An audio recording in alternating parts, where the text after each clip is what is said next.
जब कोई नाम का आश्रय ले लेता है तो चाहे जितना उससे अपराध बन गया हो, हमारे शास्त्र कहते, ध्यान से सुनना, पापानलस्य दीप्तस्य मा कुर्वन्तु भयं नराः गोविंद नाम मेघौघैर नश्यते नीर बिंदुभिः।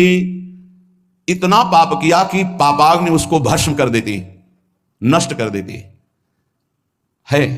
पाप का ऐसा प्रभाव है, विध्वंस कर देता है, पूरे के पूरे साम्राज्य को नष्ट कर देता है, ना उसका लौकिक रहने देता है ना पारलौकिक कुछ रहने देता, सब नष्ट कर देता है। ये पाप बड़ा भयावह है, जिसे लोग अज्ञान के कारण सुख समझकर भोगते हैं धर्म विरुद्ध, उसे पाप कहते हैं।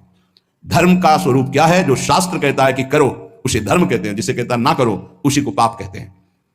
तो प्रायः जो भगवान का आश्रय नहीं लिए, सत्संग नहीं सुनते, नाम जप नहीं करते, तो पाप से नहीं बच सकते। जैसे लोग कहते हैं मैं भजन नहीं करता, अपना काम धंधा करता हूं, क्या भगवान की जरूरत है? तुम जान ही नहीं पाओगे, तुमसे अपराध बनते जाएंगे, पाप बनते जाएंगे, क्योंकि जो जानने वाली बुद्धि है वो नाम जप से प्रकाशित होती है। देहु कृपा करी बुद्धि प्रकाश तो जस वर्णो हरिवंश विलास। जब हम नाम जप करते हैं तो प्रभु कृपा करके हमारी बुद्धि में ज्ञान का प्रकाश देते, तब समझ में आता है कि हाय मेरे से कितने पाप हो गए, कितनी गलतियां हो गई, पर दीन बंधु पतित पावन प्रभु आपका ही भरोसा है। और नाम जप कर रहे तो बोले जो पापाग्नि उसे भस्म कर देती, उसके लोक परलोक सब जला देती।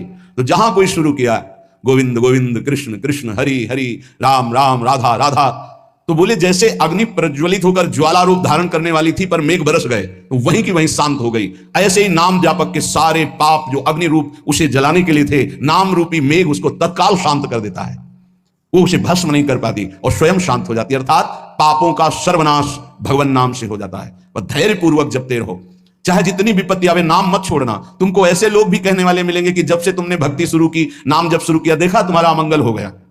सच्ची मानिए, अनंत जन्मों के पापों का शमन हो रहा है, तुम्हारा मंगल नहीं हो सकता। पहले कांतिक में कहा था जैसे भगवान की सामर्थ्य नहीं कि किसी का मंगल कर सके, क्योंकि मंगल भवन है, ऐसे ही परम मंगल में भगवान का नाम, जिसकी जिह्वा पे नाम है, नाम जपत मंगल दिश दशहु, दशो दिशाओं में उसका मंगल होगा।